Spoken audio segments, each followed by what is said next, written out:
Ibu Bapak, Saudara sekalian, saya berterima kasih untuk kepercayaan pada tahun 2024 ini. Saya hadir lagi dalam satu topik yang kita akan renungkan bersama.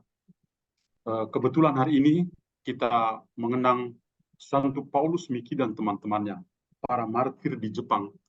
Maka saya ingin untuk eh, membagikan sedikit pengalaman tentang para martir di Jepang juga ya karena pada bulan Mei tahun 2023 yang lalu saya pergi ke tempat Santo Paulus Miki, maka saya masih punya sedikit ingatan tentang eh, perkembangan sejarah gereja di Jepang.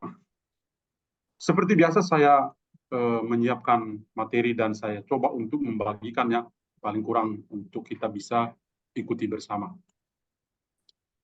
Kekuatan pengampunan di mana kita bisa belajar dari para martir yang ada di Jepang. Ibu Bapak Saudara sekalian, kalau kita omong tentang para martir di Jepang, bayangan kita tentang orang kudus yang kita kenang hari ini. Tapi saya akan mulai dengan membantu kita semua untuk memandang gambar yang saya tempatkan di sini. Ini adalah peta dari negara Jepang, di mana di sini juga ada titik-titik tertentu yang menunjukkan tentang eh, apa ya gereja yang ada di Jepang.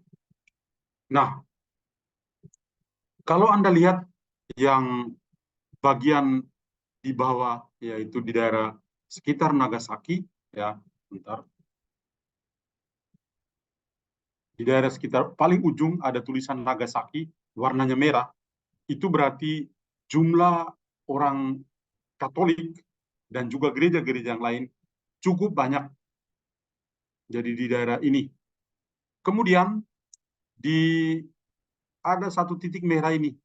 Ini namanya Pulau Goto. Pulau Goto itu satu pulau yang sangat Katolik, ya, 2 jam dari eh, Fukuoka ke Pulau Goto ini.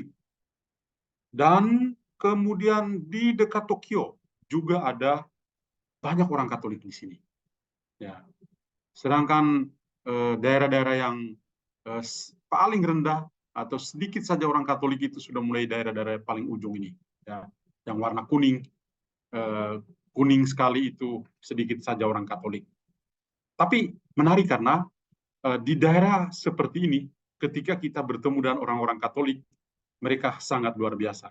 Ya, eh, kita senasib sama-sama minoritas, maka kekatolikan itu betul-betul nampak dan diuji ya. Saya teringat ketika ke pulau ini, Pulau Goto, itu satu pulau di mana, dan sebentar kita akan lihat bagaimana orang-orang Katolik itu dipersekusi, mengalami penganiayaan, dan mereka harus tinggalkan, pergi ke satu pulau yang terpencil ini dan bersembunyi di sana, dan kekatolikan tidak hilang ternyata. Di Pulau Goto ini setiap berapa kilometer kita bisa menyaksikan gereja-gereja, dan sangat menarik ketika tiba di Pulau Goto itu, driver yang membawa kami kemana-mana itu adalah orang Katolik, tantenya juga orang Katolik, suster biarawati. Ya. Jadi menyenangkan, daerah dengan minoritas orang Katolik tapi punya iman yang sangat kuat. Nah, bagaimana gereja Katolik bisa masuk di Jepang? Ya, di dalam sejarah gereja Jepang ada dua sosok yang terkenal yang menunjukkan atau paling kurang selalu dikenang, yaitu Santo Franciscus Xaverius dari Spanyol dan Alessandro Valignano dari Italia. Kedua sosok ini yang boleh dikatakan sering disebut-sebut sebagai para Yesuit atau anggota sedikit Yesus yang masuk ke Jepang dan mulai mewartakan Injil di sana. Ditambah juga dengan umat Katolik Portugis yang datang ke pelabuhan Nagasaki dan dianggap sebagai, boleh dikatakan Nagasaki itu sebagai suatu pusat Katolik yang penting di Timur Jauh. Ya. Meskipun banyak perbedaan itu terjadi di sana.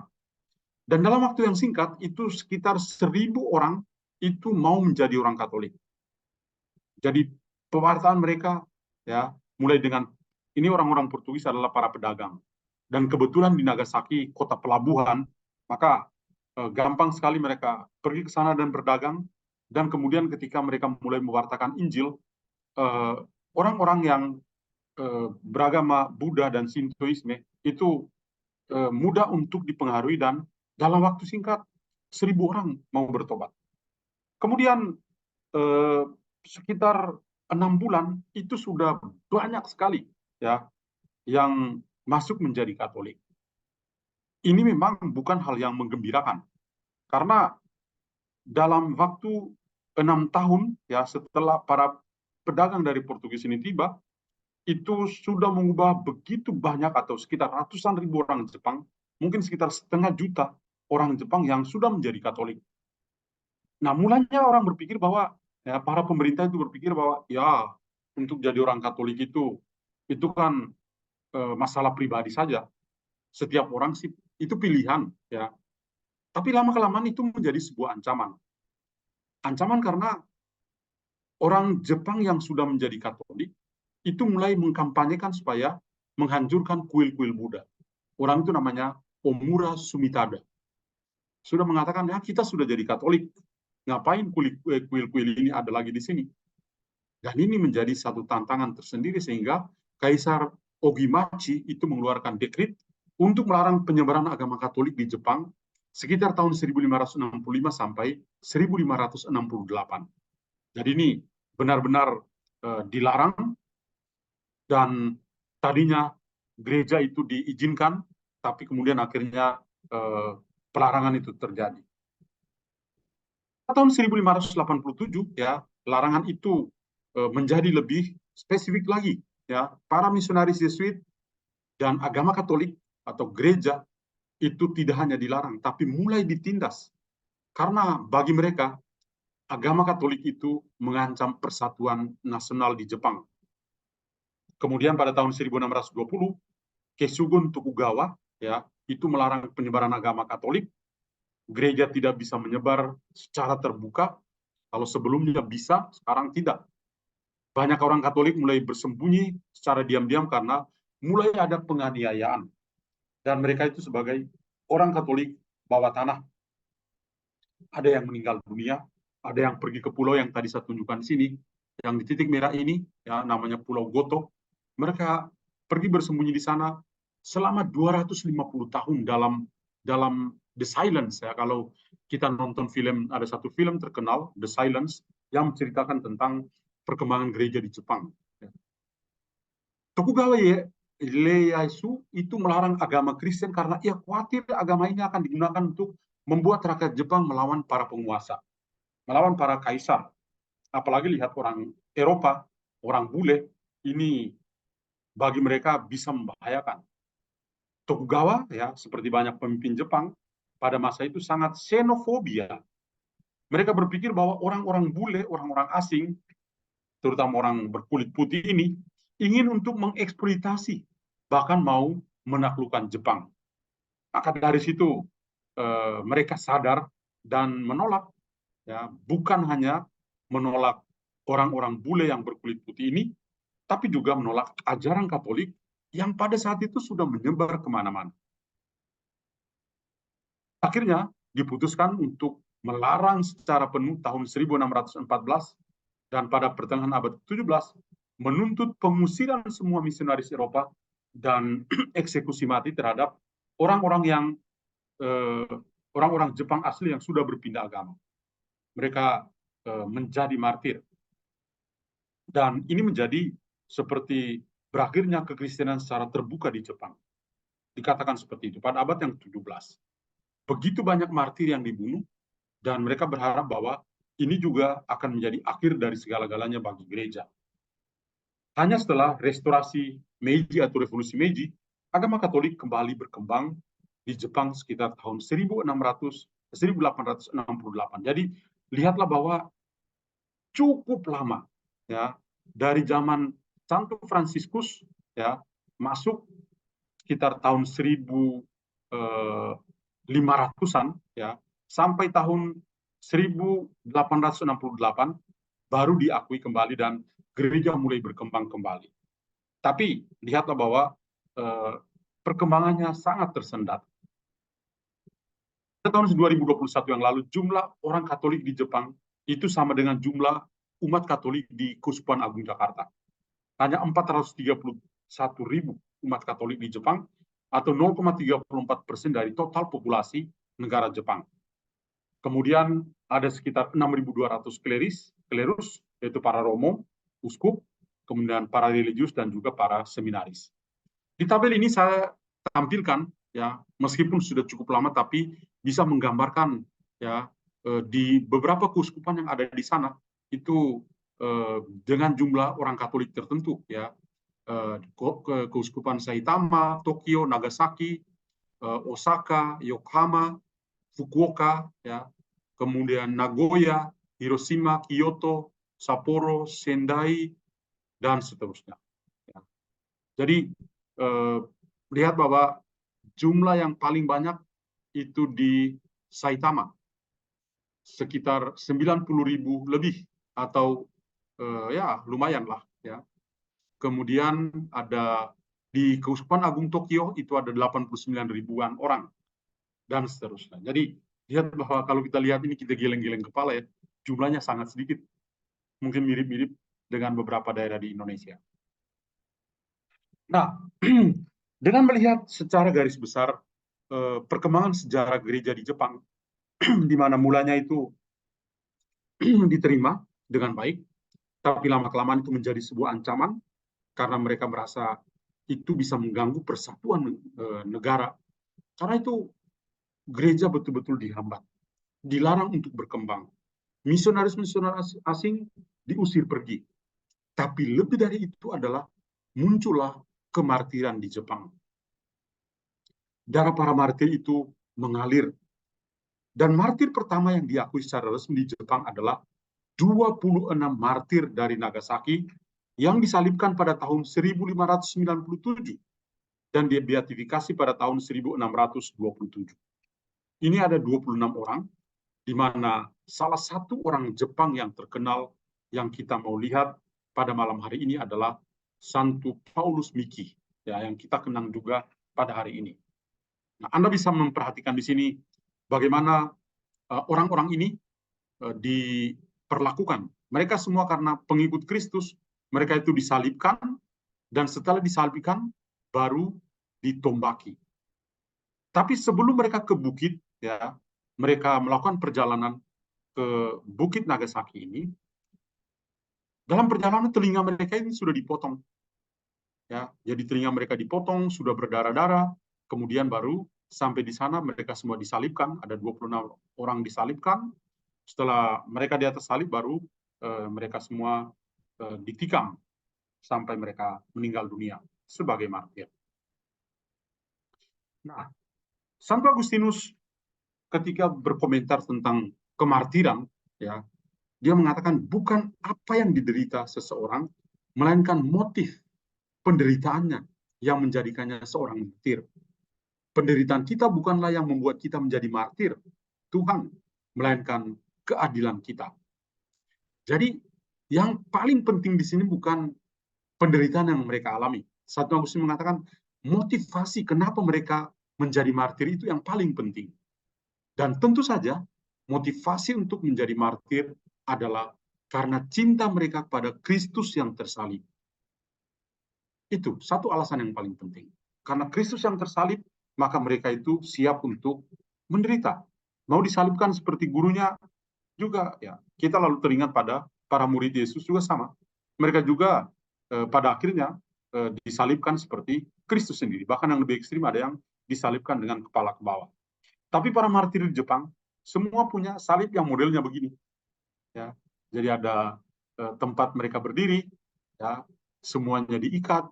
Setelah mereka sudah terikat di atas, baru ditikam satu-satu. Tapi posisi telinga mereka sudah dipotong. Santa Teresa dari Avila ketika berkomentar tentang kemartiran, Dia mengatakan begini, ketika jiwa dianiaya, ia mengalami sukacita batin yang besar dan kedamaian yang jauh lebih besar daripada sebelumnya. Jiwa tidak menanggung permusuhan terhadap mereka yang memperlakukannya dengan buruk atau ingin melakukannya. Sebaliknya, jiwa memiliki kasih yang khusus terhadap orang-orang seperti itu.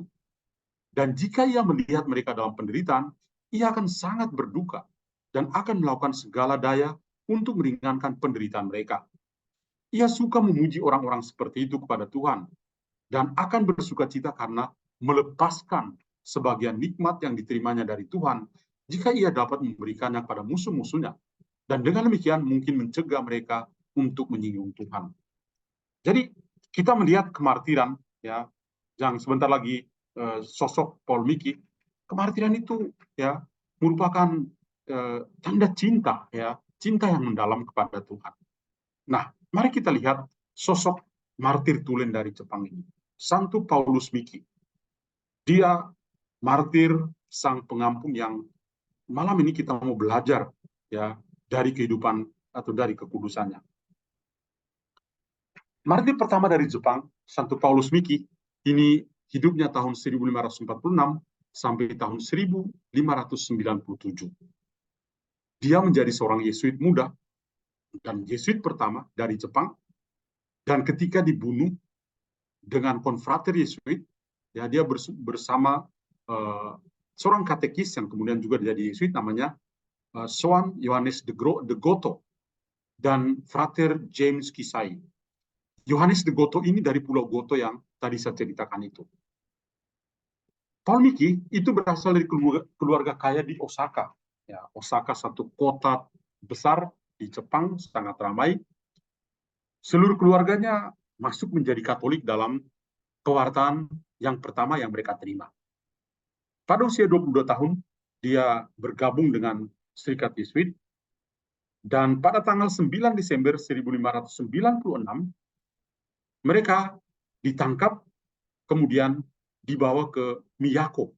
Miyako bukan merek rice cooker, ya. Miyako itu yang sekarang kita kenal nama kota Kyoto. Ya. Sepanjang perjalanan mereka, ketika mereka semua ditangkap tanggal 9 Desember, dalam perjalanan bersama itu, apa yang mereka alami? Sebagaimana tadi saya katakan, mereka semua itu dihina. Namun Paul Miki, dan seorang imam Fransiskan lain, itu tidak baperan, tidak marah dengan penghinaan yang mereka terima. Justru mereka balas dengan apa? Dengan kebaikan. Apa itu? Mereka malah membalasnya dengan berkhotbah berapi-api tentang iman mereka kepada Kristus. Ini yang khotbah ini bukan orang bule, tapi orang Jepang asli. Jadi ketika dia berbicara dalam bahasa Jepang, semua orang pasti tersentuh dengan pembicaranya itu. Kemudian ketika mereka tiba di sana, ya, sebelum mereka disalibkan, Pastor Pasio itu membawa atau menjemput Paul Miki, Juan de Goto, dan James Kisai, dan ketika mereka tiba di komunitas, mereka mengikrarkan kaul pertama mereka sebagai Yesuit.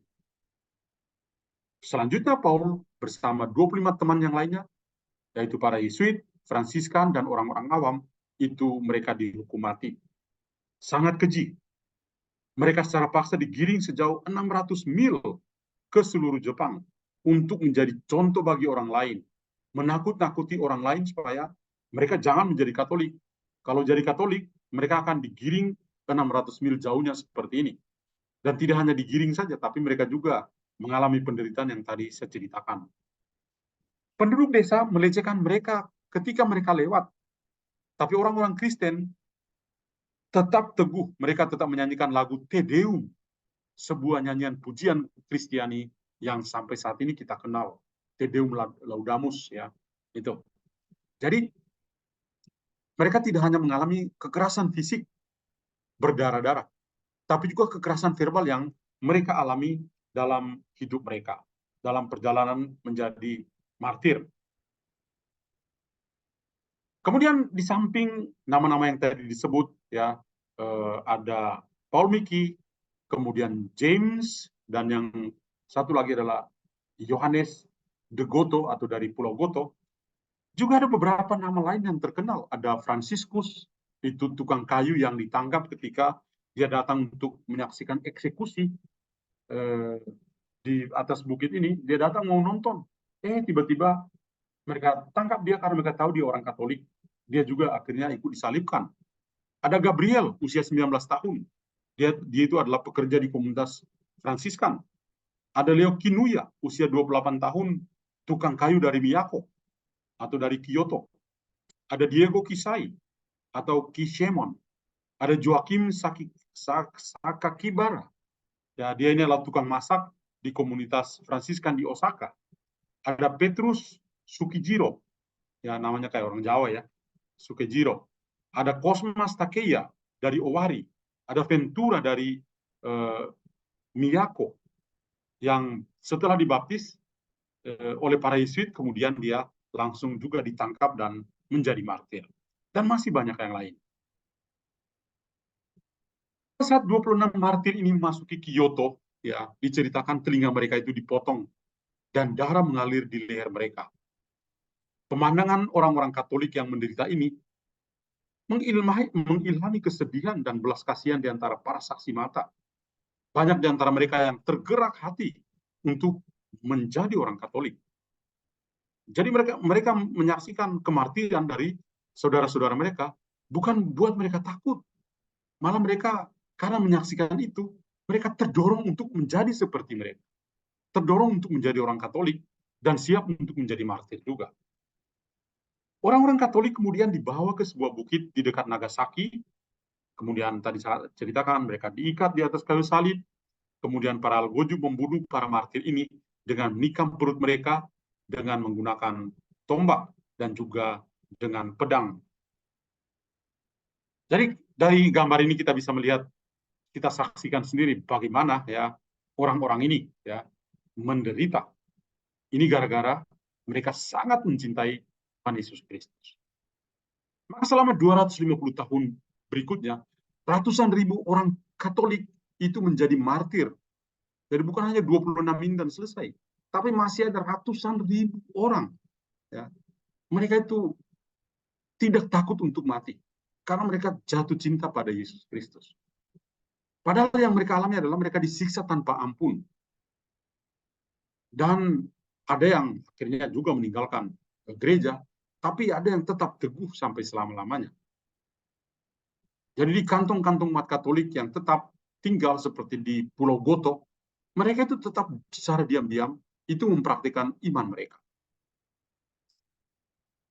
Pada tahun 1854, perbatasan Jepang dibuka kembali ke arah barat dan banyak misionaris akhirnya kembali untuk memberi makan iman kepada orang-orang Kristen yang tersembunyi di sini. Jadi ketika tahun 1854 sudah terbuka, akhirnya misionaris datang dan mulai mencari daerah-daerah terpencil, termasuk Pulau Goto, ya, termasuk Fukuoka, termasuk juga Nagasaki, dan lain sebagainya.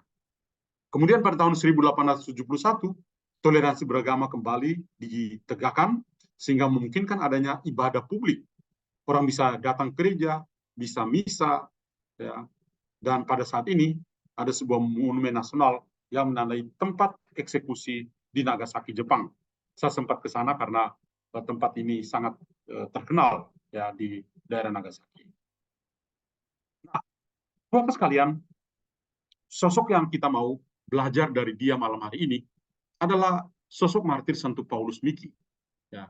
Tadi ceritakan dia ketika pertama kali dibaptis, dia tidak sendirian, tapi dengan seluruh keluarganya. Dan ini kita bisa melihat bahwa keluarga Paulus Miki ini tidak main-main. Sekali masuk Katolik, ya semuanya satu kali. Maka di sini kita melihat tanggung jawab dari orang tua Paulus Miki luar biasa itu. Ya. Mereka yang terbuka pada iman Kristiani dan pengalaman sebagai orang tua Katolik itu akhirnya diteruskan pada anak-anak. Dan kita bisa menyaksikan bagaimana Paul Miki dengan perkembangan rohaninya sangat matang. Bahkan dia membuka dirinya untuk menjadi seorang Yesuit yang pertama dari Jepang dan juga menjadi martir pertama dari Jepang. Ketika sedang ada di atas kayu salib, Paulus Miki masih berbicara seperti ini. Dia katakan, satu-satunya alasan saya dibunuh adalah karena saya telah mengajarkan ajaran Kristus. Saya bersyukur kepada Tuhan karena alasan ini. Karena alasan inilah saya mati sebagai martir. Dan saya percaya bahwa saya mengatakan kebenaran sebelum saya mati. Saya tahu Anda mempercayai saya. Dan saya ingin mengatakan kepada Anda sekalian, mintalah kepada Kristus untuk menolong Anda menjadi bahagia. Saya menaati Kristus, mengikuti teladan Kristus. Saya mengampuni para penganiaya saya. Saya tidak membenci mereka. Saya memohon kepada Allah untuk mengasihani semua orang. Dan saya berharap darah saya yang tercurah ke atas sesama saya sebagai hujan yang subur. Saya melihat kutipan ini benar-benar sangat bermakna. Paulus Miki itu sedang menderita. Sedang ada di atas kayu salib. Tapi dalam situasi seperti itu, dia tidak mencari perhatian orang lain dengan mengatakan dia sedang menderita. Tapi yang terjadi justru dia malah berkhotbah kepada teman-teman yang lain, memberikan peneguhan kepada teman-teman 25 orang yang lain supaya bisa menerima penderitaan mereka di atas kayu salib ini. Apa yang dia lakukan? Ya, dia mengatakan satu-satunya alasan saya menjadi martir ini karena saya telah mengajarkan ajaran Kristus. Ini poin yang pertama. Saya siap untuk mati karena saya mengajarkan ajaran Kristus. Apa ajaran Kristus? Cinta kasih, damai sejahtera, sukacita. Ajaran-ajaran universal dari Yesus itu diajarkan oleh Paulus Miki kepada teman-temannya. Kemudian, saya bersyukur kepada Tuhan karena alasan mengajarkan ajaran Kristus itu, maka dia mati. Dia menerima kematian dengan sukacita. Dia tidak main hitung-hitungan dengan Tuhan. Tapi bahwa karena Tuhan sudah memberi segala-galanya, dia juga memberi segala-galanya kepada Tuhan. Nyawanya pun dia mau berikan. Maka itu dia menyatakan rasa syukurnya. Yang ketiga, saya percaya bahwa saya mengatakan kebenaran sebelum saya mati. Apa yang dia ungkapkan tentang dia punya tugas untuk mengajarkan Kristus kepada orang-orang lain. Dia punya hati yang penuh syukur. Itu adalah sebuah kebenaran. Itu adalah sebuah kebenaran. Dan itu dia mau tunjukkan sebelum dia meninggal sebagai seorang martir. Yang berikut, saya tahu Anda mempercayai saya, dan saya ingin mengatakan kepada Anda sekalian, mintalah kepada Kristus untuk menolong Anda, supaya bisa menjadi bahagia, supaya menjadi selamat. Nah, ini menarik karena apa? Karena Santo Paulus Miki itu memberikan peneguhan kepada teman-teman yang lain. Kamu minta pada Yesus, supaya Yesus bisa memberikan kepada kalian atau menolong Anda untuk bahagia. Bahagia di sini berarti keselamatan. Minta kepada Yesus supaya dia kasih keselamatan kepadamu. Yang berikut, saya mentaati Kristus. Dia taat pada Kristus. Taat itu berarti mengasihi Kristus sampai tuntas. Yang berikut, dia juga mengikuti teladan Kristus. Dia mengatakan, saya mengampuni para penganiaya saya. Ini sangat mendalam. Saya mengampuni para penganiaya saya. Saya tidak membenci mereka. Saya malah memohon kepada Allah untuk berbelas kasih kepada mereka. Dan saya berharap darah saya yang tercurah ini menyuburkan iman Kristiani maksudnya. Jadi lihatlah seorang Paulus Miki, seorang Yesuit tulen asli Jepang tanpa ada kepalsuan, menunjukkan betapa luar biasanya kehidupannya.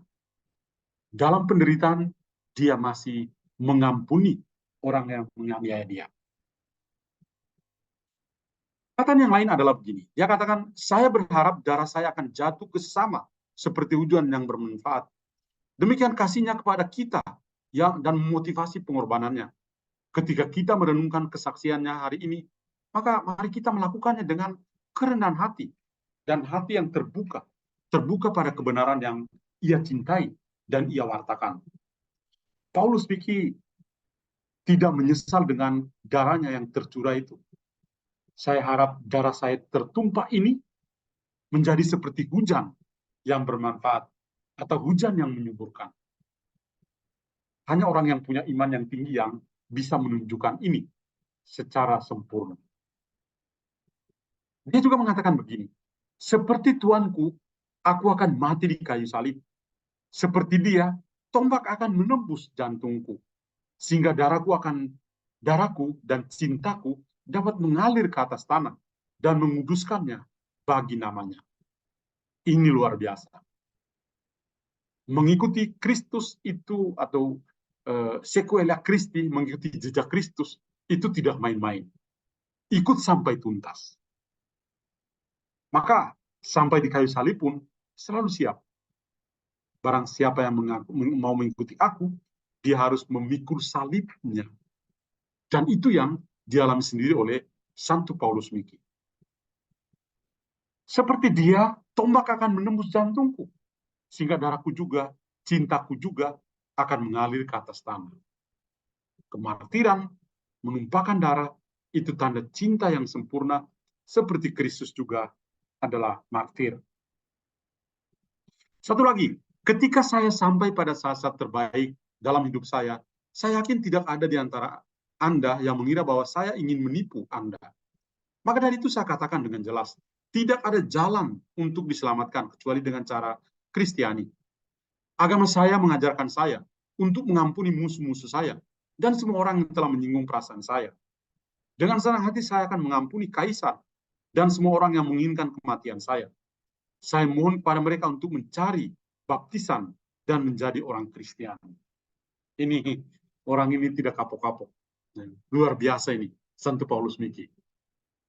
Dia malah mendorong mereka, ya setelah saya meninggal sebagai martir, saya harap supaya kalian semua juga bisa mengikuti jejak saya, menjadi orang Kristiani yang dibaptis. Beberapa foto, saya seleksi beberapa foto waktu saya masih cukup gemuk, ya. Foto yang ini ya di sebuah gereja yang sangat bagus, ini di Pulau Goto yang tadi saya ceritakan. Gereja ini sudah menjadi sebuah museum, tetapi sudah dibangun juga sebuah gereja yang lain yang lebih baru dan modern. Gereja di Jepang, gereja yang tua ini umumnya gotik, ya. Juga berapa gereja, ya katedral seperti di Tokyo atau yang di Osaka, ya itu memang sedikit berbeda, tapi yang lain-lain itu masih berbentuk gotik. Kemudian di sini, ya yang saya tunjukkan ini adalah tempat, sebetulnya ada tangga-tangga ini adalah monumen di mana ke-26 martir itu disalibkan. Ya, ini adalah monumennya. Tapi yang saya tunjuk ini ke arah gereja, ya. Gereja menjadi tugu peringatan. Ya, gereja yang menjadi tugu peringatan akan kemartiran dari Paulus Miki dan teman-temannya. Dan di dalam gereja itu yang saya tunjukkan berdiri di tempat ini ada reliki, ya, reliki dari Santo Paulus Miki, ya, disimpan di tempat ini. Ya, saya sangat bersyukur bisa ke tempat ini, tidak hanya mendengar nama Paulus Miki, tapi bisa ke tempat penderitaan mereka yang ada monumen ini, tapi juga di sini ada reliki. Saya sangat terharu dan luar biasa bisa berada di tempat ini dan bisa berdoa di sini. Kemudian ini adalah ya di daerah Pulau Goto yang tadi saya ceritakan. Ini daerah Pulau Goto, pulau Katolik yang luar biasa. Ini di pinggir laut, ya. Dan di daerah inilah ya orang-orang Katolik menyembunyikan diri mereka. Karena ini dari Nagasaki ke sini itu dengan kapal cepat 2 jam, cukup jauh, ya. Tapi menarik karena ketika kita masuk ke Pulau Goto ini, kita sudah bisa langsung menemukan aura kekatolikan. Ada spanduk tentang gereja, ketika lewat ada sekolah Katolik, ada patung Bunda Maria yang besar.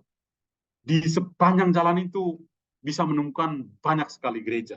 Ya, jadi ini pengalaman rohani yang saya ceritakan di Pulau Goto. Tadi teman dari Paul Miki adalah Santo Yohanes de Goto. Ini dia dari daerah pulau ini. Dan di sini ada seorang Romo dari Indonesia, seorang Saverian. Kemudian saya juga menyempatkan diri pergi ke sebuah komunitas para suster. Ini orang-orang Jepang asli. Kongregasi para suster ini didirikan oleh salah seorang konfrater kami, seorang Salesian Don Bosco, yang mendirikan sebuah kongregasi di Jepang. Dan mereka-mereka ini, para suster ini, rata-rata usia tua. Ada juga panggilan-panggilan, tapi ini mereka adalah suster-suster senior. Ya, saya pergi ke komunitas mereka dan begitu masuk di komunitas juga aura Salesiannya dapat, meskipun mereka bukan SDB, bukan kongregasi yang didirikan oleh Don Bosco, tapi didirikan oleh seorang Salesian Don Bosco, dan spiritualitasnya masih ada di sana. Nah, Ibu Bapak sekalian, apa yang bisa kita belajar dari Gereja Katolik Jepang dan juga martir yang kita rayakan hari ini, Santo Paulus Miki? Yang pertama adalah, darah para martir adalah benih yang subur untuk pertumbuhan iman Kristiani. Ibu Bapak sekalian, saya boleh bersaksi bahwa ketika masuk di gereja-gereja di Jepang, dari daerah Fukuoka sampai di Akita, saya merasakan betapa Tuhan itu mencintai negeri itu. Jadi, meskipun orang Katoliknya sangat sedikit, tapi masih ada masa depan. Masih ada masa depan gereja di sana. Saya menemukan masih juga, ya, saya kunjungi beberapa biara, dan terutama juga ke biara kami di Tokyo misalnya. Saya melihat masih ada panggilan-panggilan, ada orang-orang muda Jepang yang masih mau jadi pastor. Itu luar biasa. Ya. Jadi, darah para martir itu, Paulus Miki dan teman-temannya tidak hilang. Tapi seperti Paulus Miki mengatakan, darahnya itu seperti hujan yang menyuburkan. Di sini saya meminjam Tertullianus, seorang bapak gereja, mengatakan darah para martir itu adalah benih yang subur untuk menumbuhkan iman Kristiani. Dan itu sangat terasa di Jepang. Bapak, kalau Anda punya kesempatan bukan ke Akita yang di PIK, tapi ke Akita yang di Jepang, Anda akan menemukan kekatolikan itu luar biasa. Cerita tentang Bunda Maria dari Akita itu mirip dengan Bunda Maria dari Fatima. Ya, sangat luar biasa. Yang kedua, pengampunan tanpa batas adalah sebuah kemartiran kita. Santo Paulus Miki itu di atas salib itu dia masih mengatakan, Tuhan, saya mengajarkan saya untuk bisa mengampuni. Ini luar biasa. Ya, Tuhan, saya mengampuni, mengajar saya untuk bisa mengampuni mereka. Saya tidak membenci mereka. Dia malah berdoa, Tuhan, berikan belas kasih-Mu kepada mereka. Ini orang yang luar biasa. Maka saya katakan pengampunan tanpa batas itu adalah sebuah kemartiran, karena itu tidak gampang. Anda bisa mengampuni, itu Anda bisa melupakan. Sebelum Anda melupakan segala sesuatu, Anda tidak akan mampu untuk mengampuni. Semua akan tetap ada dalam pikiran, tetap mengiang-iang. Maka Anda tidak akan punya daya untuk mengampuni. Maka pengampunan itu adalah sebuah kemartiran kita.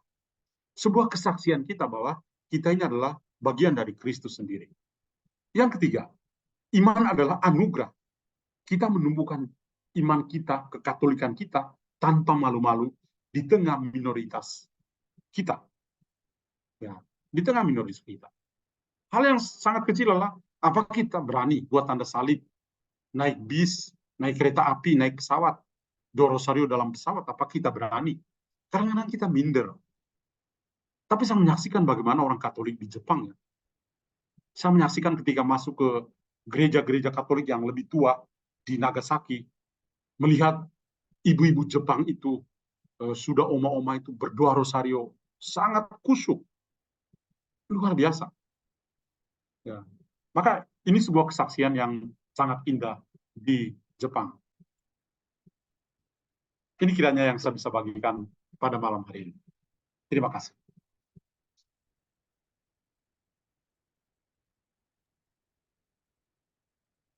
Terima kasih, Romo Jonglaba.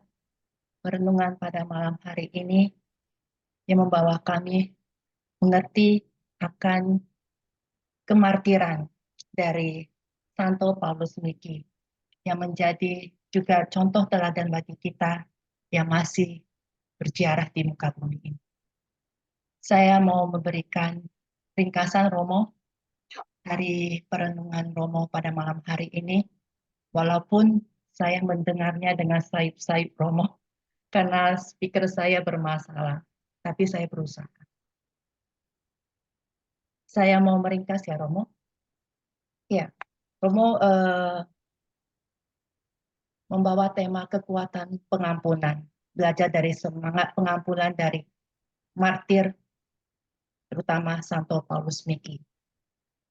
Keadaan gereja Katolik di Jepang di mana para pedagang Portugis pertama mengubah ratusan ribu orang Jepang menjadi Katolik, dan tantangan besar untuk Kaisar Ogimachi untuk mengeluarkan dekret untuk melarang penyebaran agama Katolik di Jepang karena kekhawatiran beliau rakyat Jepang akan melawan penguasa. Dan pada pertengahan abad ke-17, pengusiran semua misionaris Eropa dan eksekusi kematian. Hal ini menandai berakhirnya kekristenan secara terbuka di Jepang.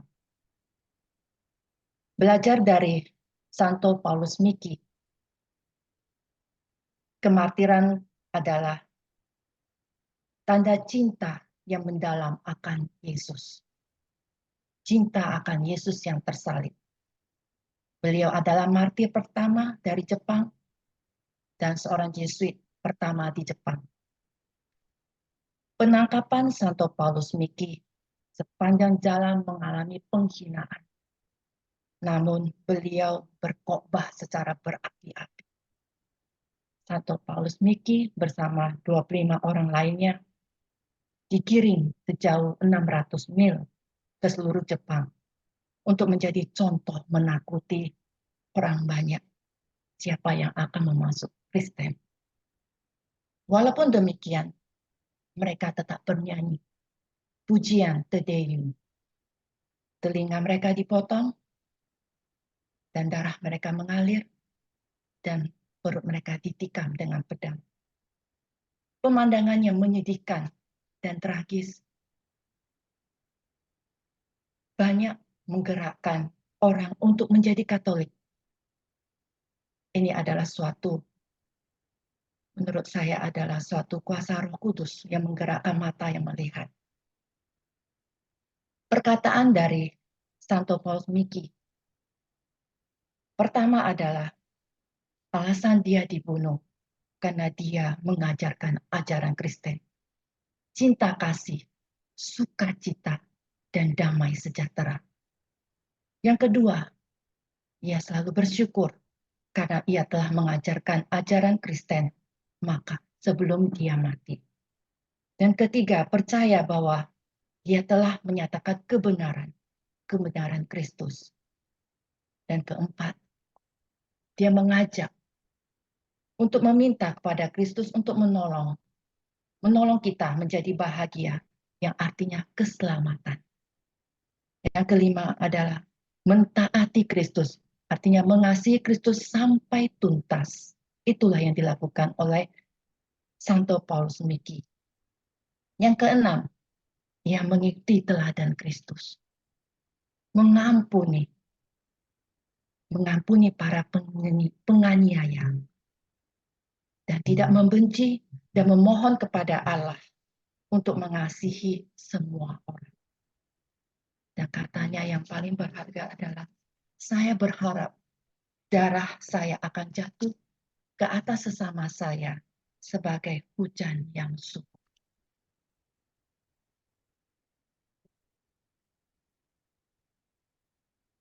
Pengampunan tanpa batas adalah sebuah kemartiran. Marilah kita melakukan dengan kerendahan hati, dengan hati terbuka terhadap kebenaran. Kemartiran merupakan tanda cinta kepada Yesus yang tersalib. Refleksi bagi kita yang masih berziarah di muka bumi ini. Penderitaan, sakit penyakit, pergumulan hidup